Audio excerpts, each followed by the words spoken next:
Rise and Shine Rwanda, it's Tuesday the 21st of April.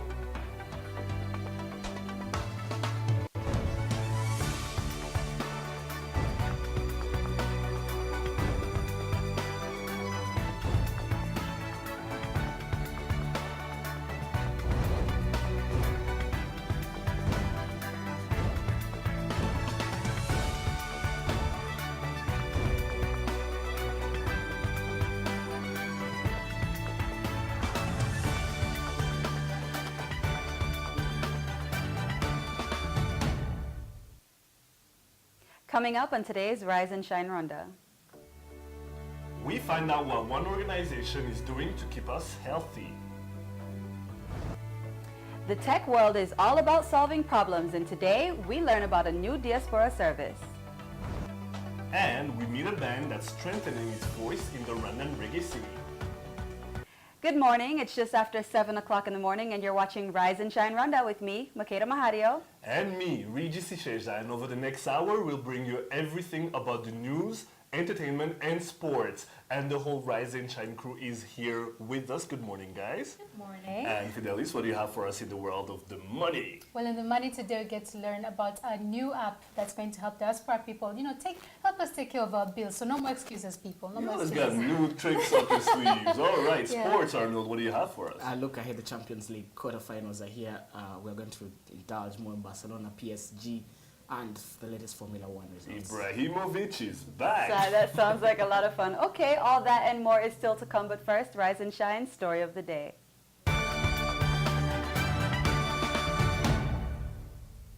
With the goal to get the Rwandan population out of poverty, health is at the center of the matter. The Society for Family Health, SFH, has been helping Rwandans with HIV/AIDS and malaria, and also awareness of the importance of hygiene and family planning. With offices around the country, the organization has a first-hand look at health issues that are a priority to Rwandans. Take a look. The Society for Family Health, SFH, is a non-government and non-profit organization that provides health products, services, and behavior change communications to our population.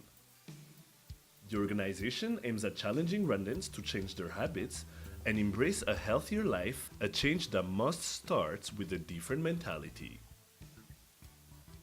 We are trying to encourage Rwandans to change behavior. Everything starts with the brain, with the mind. So whatever you decide, determines your life and destiny. So we have realized that most of the diseases, most of the problems, health-related problems, actually are related to behavior. So, for example, we are into HIV prevention. We are teaching people, we are mobilizing people to help themselves in preventing HIV and AIDS. Number two is about malaria prevention and control. As you know, malaria is one of the big problems facing our country, and the government is in the eradication campaign to eliminate malaria.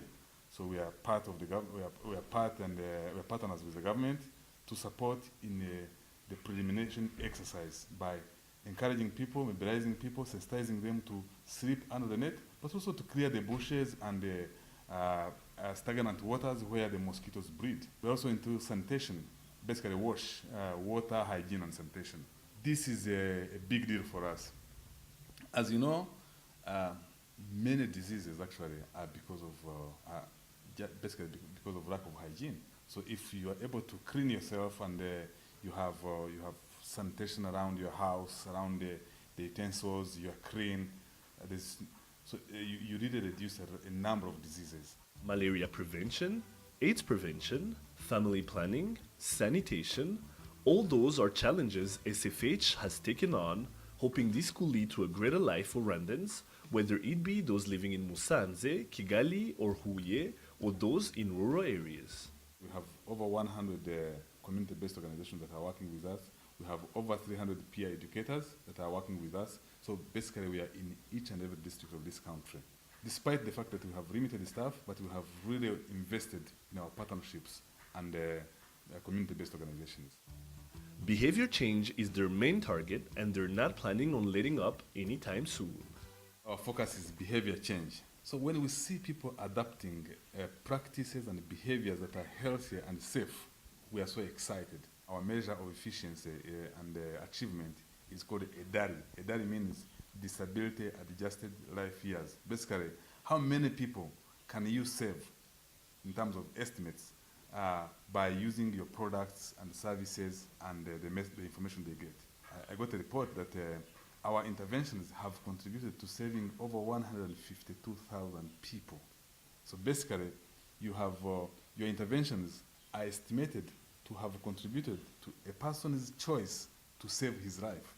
So that's exciting. Health before everything else. Regis Sheja, Rise and Shine Rwanda. And joining us in studio now is Manasseh G. Wandera, Executive Director at SFH Rwanda. Good morning, Mr. Wandera. Good morning. All right, so this is not only what I personally call a campaign, but it's going on all over the country. So what have you been able to accomplish by touching people? When I was doing my research, I saw that you actually yourself went to the field, spoke to them. So what do you tell them? Thank you very much. First of all, thank you for hosting me this morning, and I'm quite excited. Now, when we go to the field, we are telling the population that it is important to have healthy behaviors. And a healthy life begins with a person's choice, and it is all in our hands. We are capable to make right choices. So that's basically our message. So we have different areas of intervention, but it all centers around choice, which we are all able to make. So is there a focus on children or on high school children, on younger children? Because if it's starting with the mentality, I would think that you would have to start young. Exactly. We are working with out of school, in school. We are working with mothers whom we believe that they can transmit the right behaviors into their children, but also engage with the youth, with the young kids, and with different segments of the population who we believe will always influence the younger ones. Now, I happened to MC an event one day about self-reliance, and what some of the participants were saying, especially those from rural areas, Yes. is that they had 11 children, 12 children, and they didn't really seem to care about family planning. How do you get them to adhere to that program? Thank you so much. Actually, that's one of our exciting programs because it is quite practical. Now, we say, Mr. X, you have this big plot of land or small plot of land, but for sure it does not expand each and every day. Now, if your family is expanding every single year, certainly you're going to outnumber it. Right. So you're going to, you're going to outnumber the capacity for the land, for the resources to feed you. So we just bring the practical issues, the real life issues to the table, and we discuss with the population. So they are able to identify the problem. Basically, we are facilitators. We facilitate them. We kind of open their eyes to discuss issues. We tell them that, see, the world today is being driven by competences, by skills. These skills are acquired in schools, in different environments, exposure. If you're not able to cater for your children, if you don't have resources to take your children to the right schools, definitely they're not going to be the people who are driving the agenda of their country. You want your children to be on top. And if you produce so many, you're not able to care for them, you'll not be happy yourself. So they are able to realize this is the issue at hand. And then progressively they're able to decide and change behavior and make the right health decisions. So I know that you deal with things like, family planning, malaria, HIV/AIDS prevention, but what would you say the most energy is put into? What I suppose would be the biggest problem? Thank you so much. Actually, most of our focus areas of intervention are quite critical and important. In fact, there are issues that currently the country is facing. For example, the issue of family planning, we have an unmet need of 19%. People who would want to have family planning services and products, but there's that gap. HIV, for example, some of our target population in HIV is female sex workers, and the current HIV rate now is 51%. So we also work with people to help them in terms of uplifting nutrition. The malnutrition rate now in Rwanda for the under 5 kids is about 44%.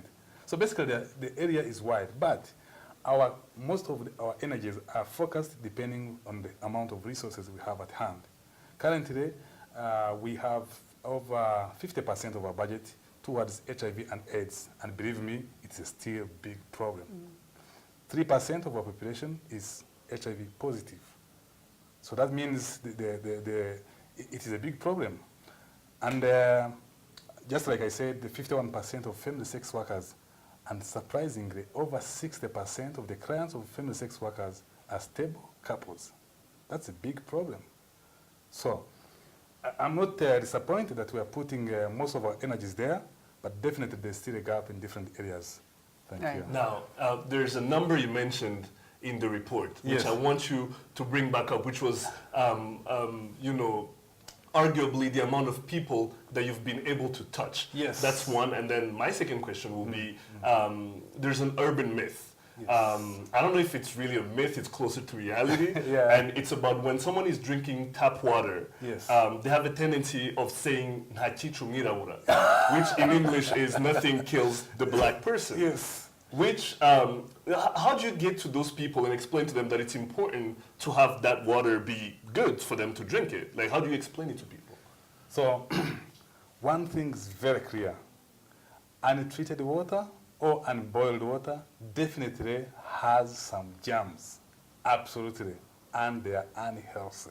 They can cause diseases, including diarrhea. Great. So there's no doubt about that. So some of our products, we are able to, for example, if we use P&G and we demonstrate how it works and we remove the dirt, they are able to see. In fact, they are always surprised and astonished to see the amount of dirt that is contained in the water when we do the demonstrations. So that's one aspect that raises their attention to say, is this what we have been consuming all these years? And then we have definitely good education and communication materials that show exactly the impact, that show exactly the dangers, and then we are able to demonstrate with practical evidence. Right. So that's number one. Number two, tap water is good water, but it is not clean water for drinking until you treat it or you boil it up to a certain degree. Right. So, and most people are not able to boil water. If you are even able to boil, you are using fuel. Fuel is quite expensive. So basically, you can use our products and protect the environment and save time.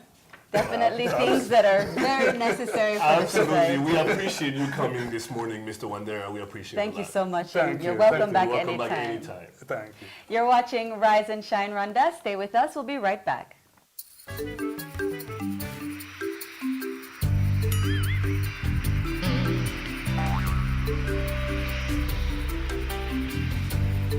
Connect to Lusaka 3 times a week starting 27th March. Enjoy comfort and safety at affordable fares to 17 other destinations across Africa and the Middle East.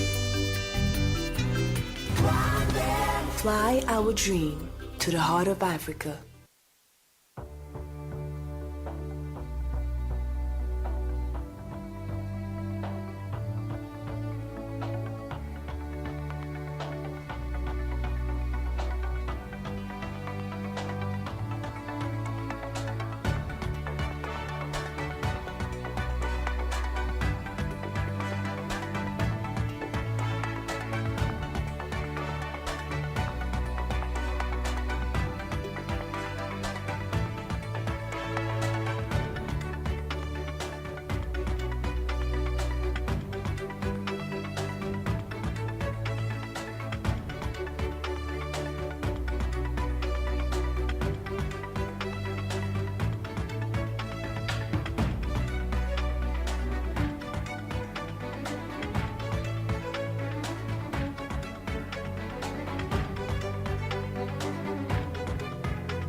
Welcome back to Rise and Shine Rwanda. Let's get to today's business news, or as I call it, the money.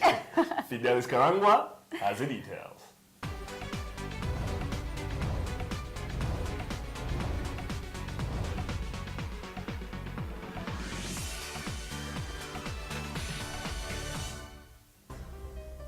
Business stories making headlines today.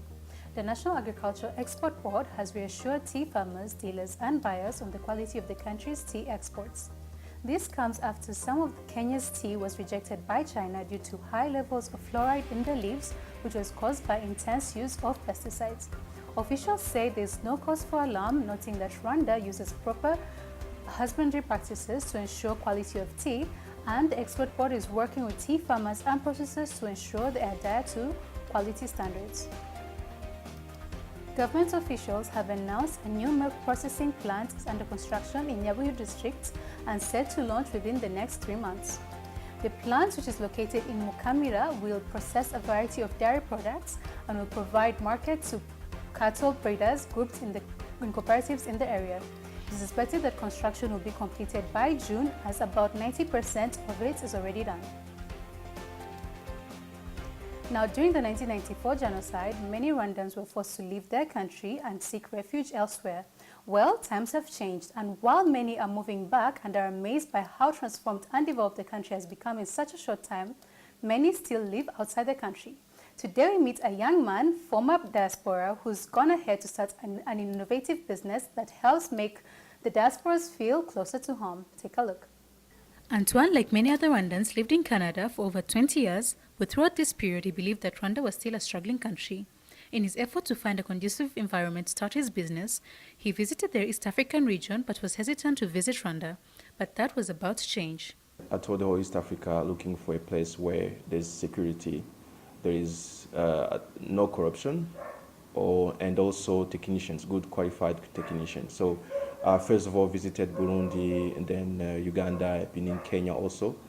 So when I visited Rwanda, I was totally amazed because I was really expecting low in terms of technician qualified, and also in terms of let's say security, because I've been living outside of Rwanda for more than 20 years. So what we hear outside has nothing to do with what it is. So I came here and I was amazed to see, like, wow, it's really doing even much better than many countries in the region in terms of security, in terms of corruption, in terms of even qualified technicians. So yeah, it was a good surprise, if I can say. And yeah, so I chose to come to start here in Rwanda.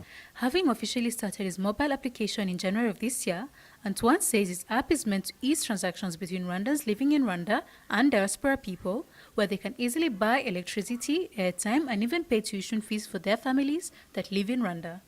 I was living outside Rwanda for 20 years, so I'm what they call migrant or diaspora people. So one of the major challenges we are facing is when it comes time to help our relatives back home, it's not only expensive, but also it's very stressful, because in many cases, and it wasn't just me, even people we interviewed before we started this business, they said they will send money, let's say, for tuition fees, and the receivers, not because they are dishonest, but simply because they have a lot of needs, they will use half of that money for something else. So you find now people kind of mistrust between the beneficiaries and the senders. So we decided to conceive a mobile application that will connect directly migrant to merchant here in Rwanda. So whenever you are paying something, you pay directly to the merchant. So the beneficiary will simply get the service or the product from that merchant. Businesses like these are set to change the face of mobile commerce in Rwanda. Good news for us as we try to achieve a cashless economy. Karangwa Fidelis, Rise and Shine Rwanda. And joining us now in studio is Antoine Mohire, the founder and managing director of Margems. Welcome, Antoine, to the show. Thank you. So let me just start with asking. So one would hear about this application and think this is something that sounds exactly like maybe what Western Union, for example, offers us, the services that it offers us. So how is it different from Western Union, for example? What are the advantages of this that you can't easily get from Western Union? How is it different? Well, Western Union is a cash-to-cash service, meaning you put $20 and at the end there's $20 coming out. And we are a cash to service or product, So which means your $20 is being transformed in a service or a product. So the advantage is not only it's cheaper because you have less regulation in terms of controlling the anti-terrorism laws, but also you control the use of the funds you're sending. So that's the major problem actually we're resolving, controlling the use of the money migrants are sending back home. Also, now I know when you started, you were discussed earlier, and you told me when you had just started your business, you had a few challenges that you had to overcome, and how I want to know what they are and how you were able to overcome them. Well, the first one, I mean, after 20 years, of course, it's like you visiting a new country. Rwanda has totally changed. And so there's that major challenge of reconnecting with your country, a lot of emotion involved, but also you have to see the ICT sector of Rwanda. It's pretty new.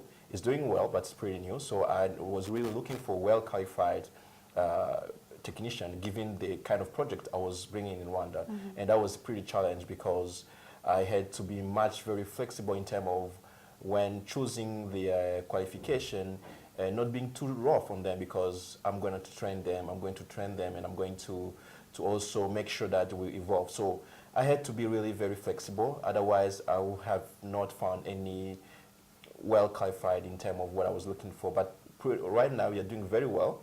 The product we put on the public, it was very, very impressive in terms of if you look to the people who made it, they were really learning by doing also this product. So that was the second challenge. And the third challenge, of course, is you face critics. You know, let's be honest, when you come after 20 years, you know some people judge you, how can you come and stuff like that. So it's kind of emotional challenges, but also mostly technician level. But thank God everything's going well now. And what would you say about the business environment in Rwanda, especially, let's say, to your fellow diaspora people who are probably watching the show and wondering and maybe are interested in starting businesses here? What do you think of it as someone who is new to it at the moment? Well, they're missing something. And like me, the first time I came here, I was visiting during my tour for East Africa and see where I can sell on my business.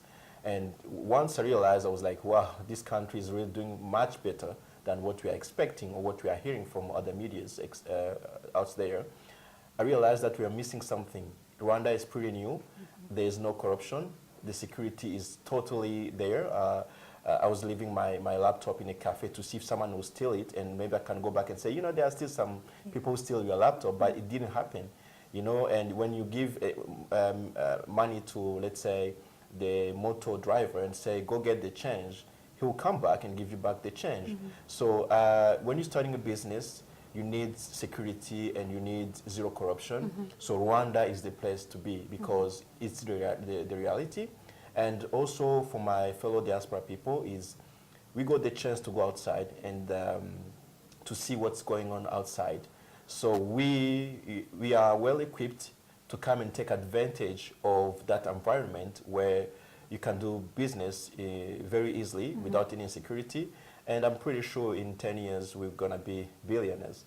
And I'm glad to be here right now. So I'm telling them, guys, come, otherwise you'll be, you know, maybe in 10 years, the won't money be the is same. in Rwanda. Exactly, it won't be in the same level. Great. I'll be driving a Bugatti and they'll be driving Toyota. Nice, so, yeah. nice. So now, in the spirit of Kwibuka, I understand you've partnered with the Inshike app developers. What initiative do you have going on? Tell us a bit about that. Okay, the Inshike initiative, people maybe can start by visiting the website, inshike.rw. It helps old women 70 and up that has nobody to take care of them, and they are survivors of the genocide of '94 against Tutsis. So diaspora people had normally to send money via a SWIFT. Like you go to a bank, there is a account bank maybe in Baker, and you send the money there.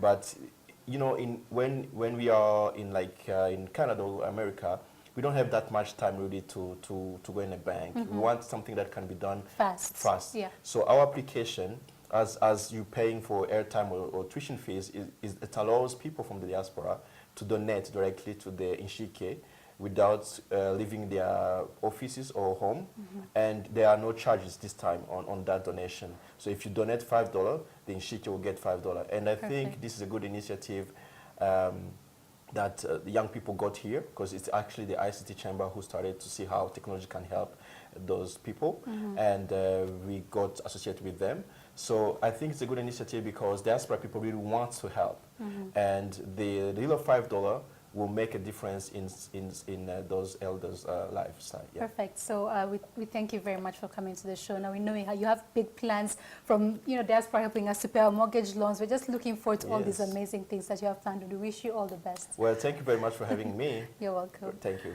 Well, you're up to date today's business headlines. Post news coming up next in just 10 minutes with Only Crusader.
Welcome back to Rise and Shine Rwanda. Time now for your sports news.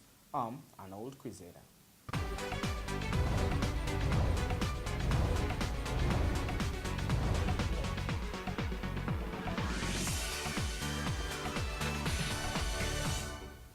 Starting with cycling, Team Rwanda head coach Jonathan Boyer is seeking to use the upcoming Africa Mountain Bike Tour, which will be held in Musanze from May the 8th to the 10th, to qualify for the 2016 Olympic Games. The Rwanda Cycling Federation will host this year's Africa Mountain Bike Tour, and the American trainer says the riders want to challenge for a place at the 2016 Rio Olympic Games. Team Rwanda will comprise 7 elite riders and 1 junior for the 2-day continental competition. Cyclists from Egypt, Kenya, Lesotho, Mauritius, Namibia, South Africa, Zimbabwe, and Rwanda have registered to participate in the race that is also a qualifier for the Rio 2016 Olympic Games in Brazil. Moving on to Formula One, Lewis Hamilton continued his impressive early season form with a 3rd win at the Bahrain Grand Prix on an evening when Ferrari showed their vast improvement and Rosberg showed signs of rejuvenation. As has been the norm this season, the Mercedes driver led from pole to extend his championship lead to 27 points over teammate Nico Rosberg, who despite finishing 3rd showed signs of last season's form. But the talk of the day were the Ferraris after the Italian team put up another impressive performance, with Kimi Raikkonen coming an impressive second, 6 seconds behind Hamilton. Bayern Munich will hope to overturn a 2-goal first leg deficit at the Allianz Arena against FC Porto, as Barcelona will seek to cement their place in the semi-finals of this year's Champions League.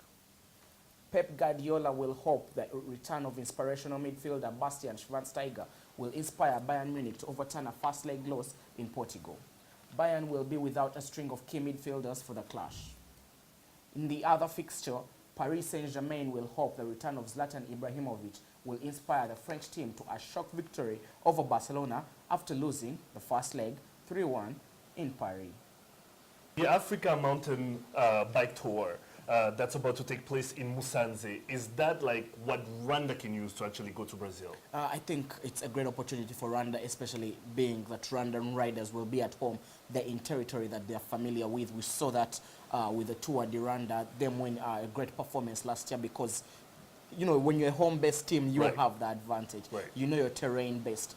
When you look at this, is a great chance for Rwanda to have more riders going for the Olympic Games. Let's not forget that the London Olympic Games, we had Adrian Niyonshuti qualifying for those games after finishing 4th at the African Mountain Bike Race Championship that year that were held in South Africa. So I think it will be a great opportunity for Rwandan riders, the likes of Valencinda Isenga, Jadi Havi, to qualify for this for the Rio 2016 Olympic Games in Brazil. So Ferrari is showing a lot of improvement lately when it comes to Formula One, and Nico Rosberg is kind of like back in a way, but it's still Lewis Hamilton races to lose. I think the Bahrain Grand Prix, so many people there wasn't so much talk of what the Ferraris can do. Sebastian Vettel has been driving well in the first 3 races of the year, but some put it to maybe individual brilliance. But then the performance of Kimi Raikkonen at the Bahrain Grand Prix, Wolf Toto, the head of Mercedes, he talked about Ferraris being, I think it can challenge Mercedes this year when it comes to the Constructors' title championships. Kimi Raikkonen, many thought he is a spent force when it comes to Formula One driving, but him finishing second, 6 seconds behind Lewis Hamilton was impressive. Nico Rosberg hadn't showed the sign that the form that he used last season to push Lewis Hamilton until Abu Dhabi, the last season's Grand Prix, but again he put up an impressive performance apart from only when he went wide on lap 37 of that race, and that's when we had Kimi coming in, and then the pit stops, he had less pit stops. Rosberg and the Hamilton feud looks like it's back, and it's worse than what it was last year. Now let's get into it. This is what everybody wants to talk about, is the UEFA Champions League return leg of the quarterfinals. In this one, FC Porto shocked everybody because we hadn't basically heard from them since 2005. Well, at least them on top of the continent when it comes to being in a big 8. And now they shocked Bayern Munich, and now the return leg at Allianz Stadium, everybody's kind of waiting on it. Pep Guardiola got some great news with Bastian Schweinsteiger coming back. What do you think is going to happen there? It's also really great news. Again, Guardiola coming out to say that he is not sure if Schweinsteiger, who trained yesterday for the first time in about 3 months, will be fit for the clash. Remember, Bayern Munich have no David Alaba, have no Frank Ribery, have no Ian Robben in this clash, and they don't have Thiago Martinez. So those are all important players to them. But if Bastian Schweinsteiger is fit for this clash, it will be a great plus for Bayern Munich. FC Porto really shocked them. Ricardo Quaresma played a fabulous game in the first leg. Jackson Martinez, a striker so many people I think are going to want after this year's Champions League. I think the likes of Manchester City, Liverpool will need a striker of that caliber. Those who love the great game though, the beautiful game. Barcelona, Paris Saint-Germain, Zlatan Ibrahimovic will be back for this clash. He missed the first leg at Parc des Princes. Yeah. He's back to play at Camp Nou, but now he once used to play for Barcelona. What's to expect for this one? I think Zlatan Ibrahimovic was born for these moments. He is a star player, he's a star attraction, top player up there with the likes of Lionel Messi and Cristiano Ronaldo. I think he will have a lot to prove, especially to the Barcelona hierarchy that deposed him off. He didn't have a very great relationship with Barcelona, especially with the likes of Lionel Messi. We had fringes. When you read his book, I Am Zlatan, he talked about those fringes. But it will be a great plus which is a big if Paris Saint-Germain can score an early goal. You know, that striking partnership of Edison Cavani, Zlatan Ibrahimovic, and Ezequiel Lavezzi, it can take on anyone in the world. And I think if they can get an early goal, then we can expect fireworks. But if I was a neutral, the match to watch would be Bayern Munich versus FC Porto. Arnold, it's always a pleasure having you here. The Always a knowledge is pleasure. always limitless. All right, you're watching Rise and Shine Rwanda. Makira and I will be right back after the break.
Welcome back to Rise and Shine Rwanda. Let's take a look now at news making headlines here in Rwanda and around the world.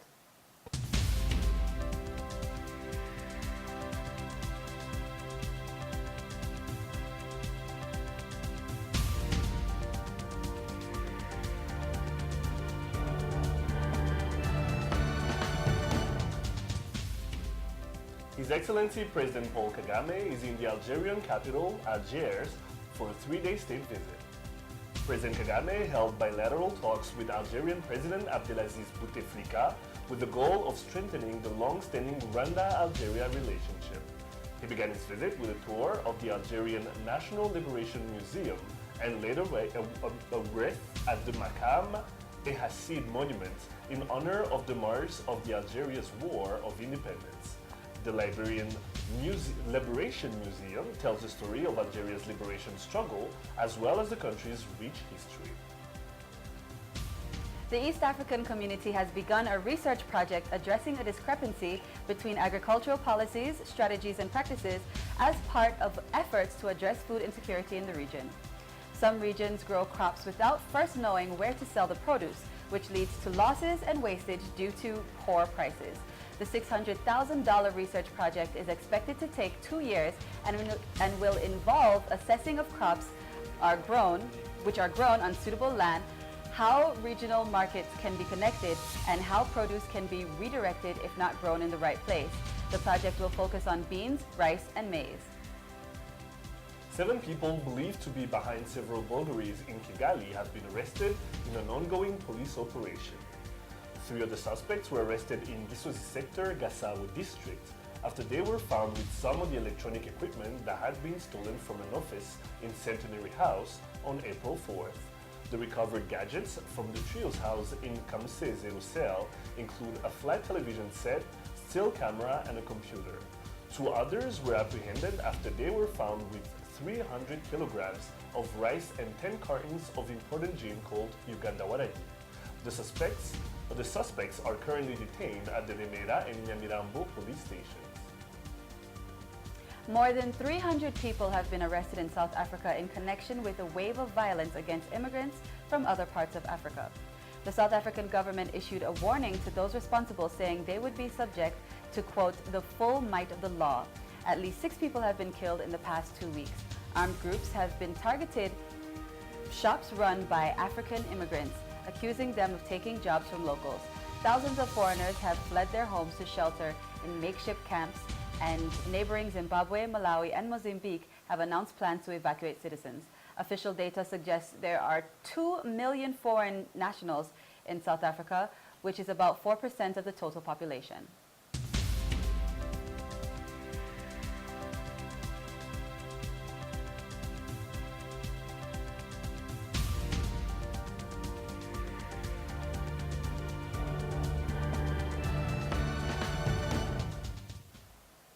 Okay, lots more still to come. We take a look at what's hot right now in our daily debate section, Hot Topics. We'll be right back.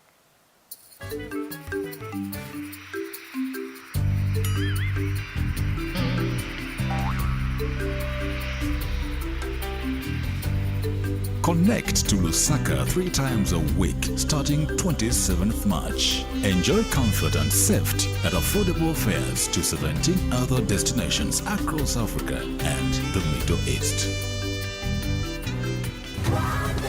Fly our dream to the heart of Africa.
Welcome back to Rise and Shine Rwanda Lifestyle now. Makeda, what do you have for us? I have another artist profile, so look forward to that. Nice, all right.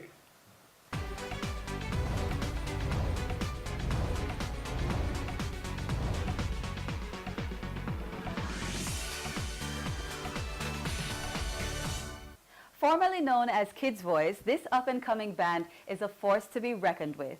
Now known as the more fitting Strong Voice, the family act behind this band is certainly stronger than ever, hitting audiences in Rwanda and beyond with energetic performances of their rockin' reggae vibes. Take a minute to meet Strong Voice. Before we started with the Kids Voice, so by now we are no longer kids, we've become Strong Voice. Yeah. My name is Mr. J. Patrick. My name is Rachel Uwimana. My name is Miguel. My name is Richard Fabrice. My name is Eritius Musavi. We started at home. It was me and my brother Eritius. We just start together trying a guitar, a bit. Then we say, oh, we have a talent, we can just make and we rise it up. So that's the way we just try to find out, and we say we are talented, you can just make it shine. Once my little brother called Pacific, he saw, oh, my brothers, they're just going to play their music themselves. I have to join them. So he comes. So once he comes by covering the drums, because by that time we didn't have the drummer. So he comes by covering the drum place. So that's how the strong voice comes up. The inspiration we got it from father, mother, Ja also, and we have our teacher called KB. It's him who gives us some notes on guitar. Yeah. The artist, musician, I can give you example. Bob Marley, someone we love. I and I love him. Patrick love Touch. Pacific love Lucky Dube. You see, it's the when we bring it together. It's roots of inspiration. Yeah.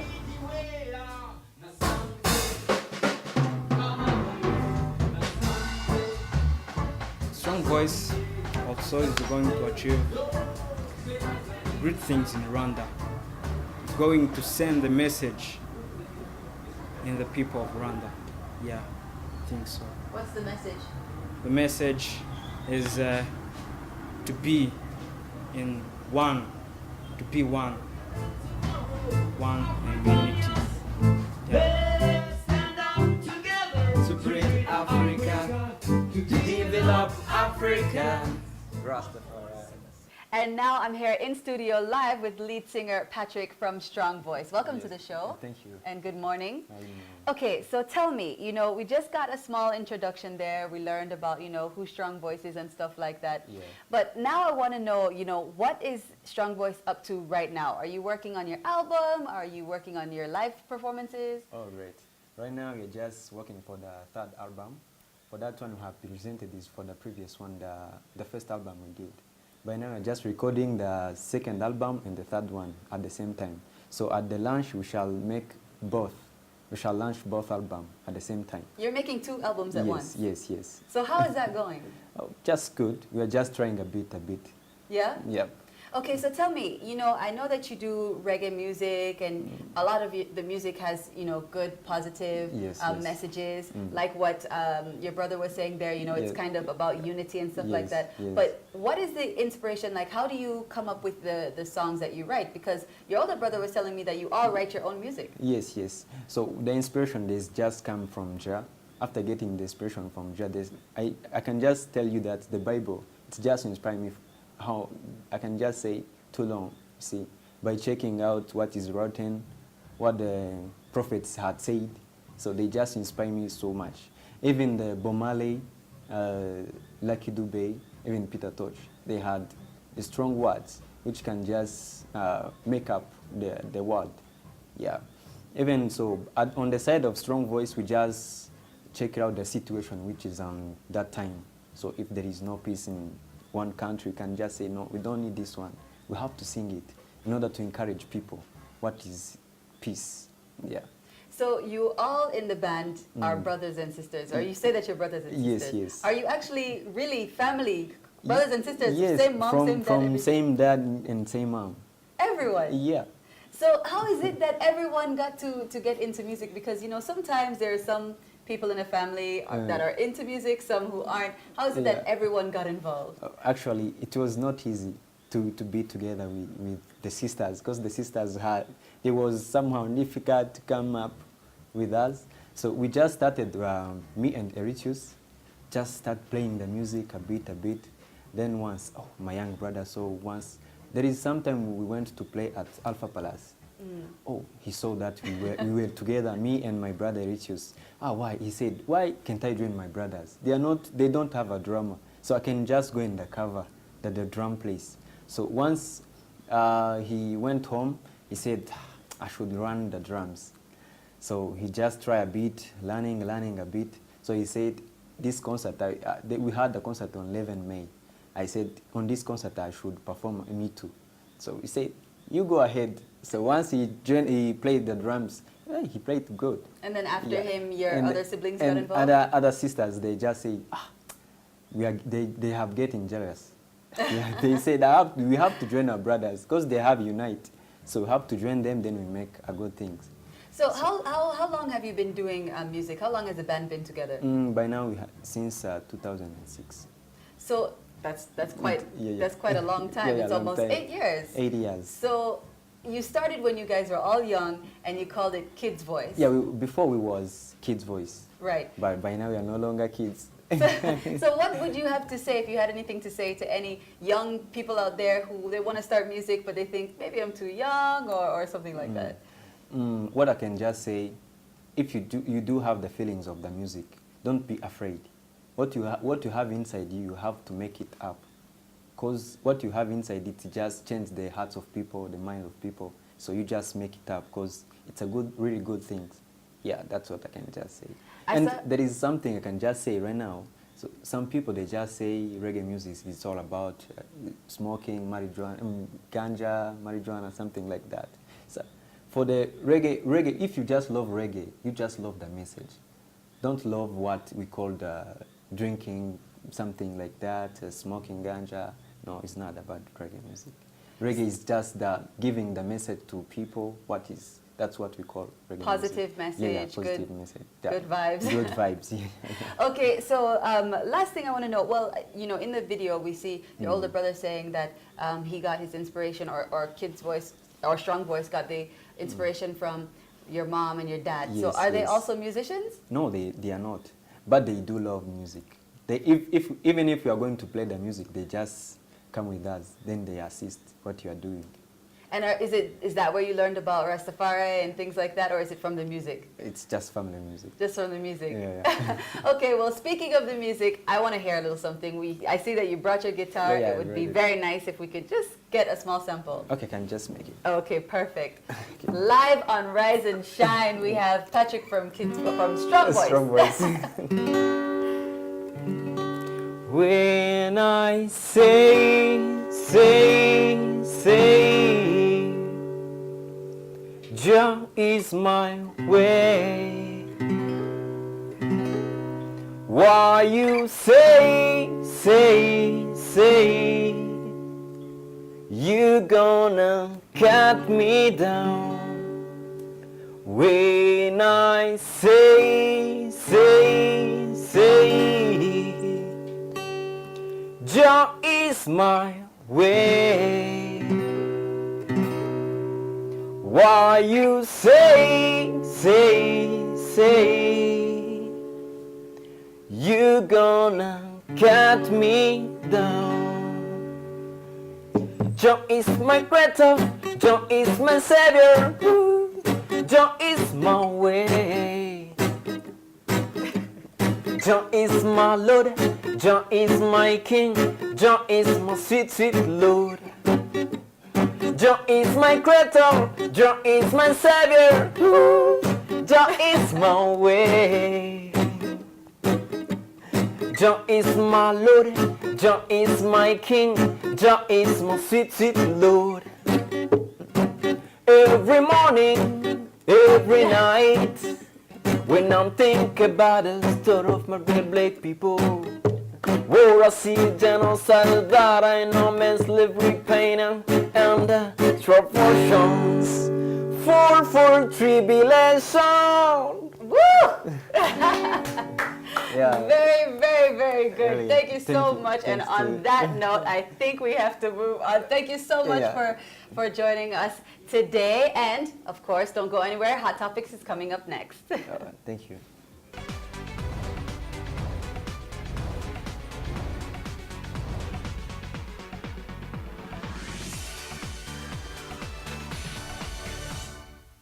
Welcome back to Rise and Shine Rwanda, and it's that Hot Topics time again. As always, the Rise and Shine Rwanda team have been out and about gathering everything you need to know about what's happening here in Rwanda and abroad. From what's trending on Twitter to the debates in your local cafe, we've got it for you right here, right now. All right, guys, so the first one is kind of worrisome if you think about it.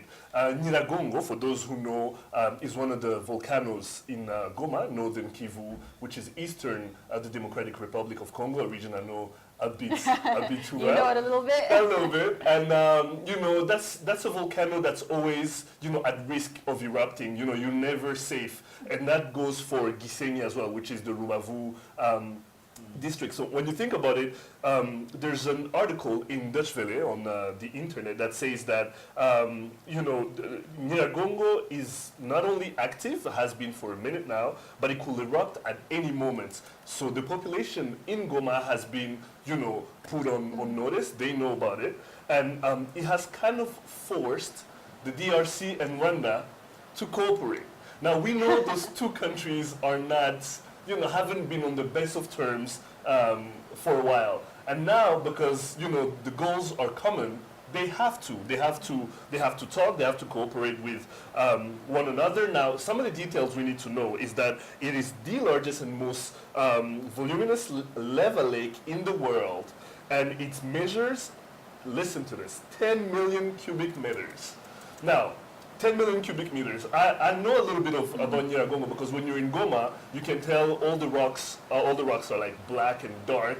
That's the lava, you know, and you know it's a little bit in Gisenyi too. You can tell that, you know, Still has the effects of 2002. Yeah, exactly. Because I remember the last time it erupted and it was such a big deal. I remember even like my family traveled to Gisenyi so they can, you know, look at the lava and the rocks, and it's crazy. Even now, they did a lot. I remember back then they did a lot to help the people who were affected by it directly, to move them, to relocate them to safer areas. And I feel like it's good news that now people know in advance so they can try and, you take the precautionary measures so that it doesn't affect them as bad as it did last year. Now, what I wanted to know from you guys is that there's two great news about this. The number one, and you wouldn't think there's great news out of this, but the number one is that obviously we're cooperating with the DRC, but the number two is that it's going to attract a lot of tourism. Because like she said, her family run to Gisenyi. Now, imagine the people who are going to want to get close to the region where, you know, the volcano erupted. Scientists. Exactly. What do you guys think of that?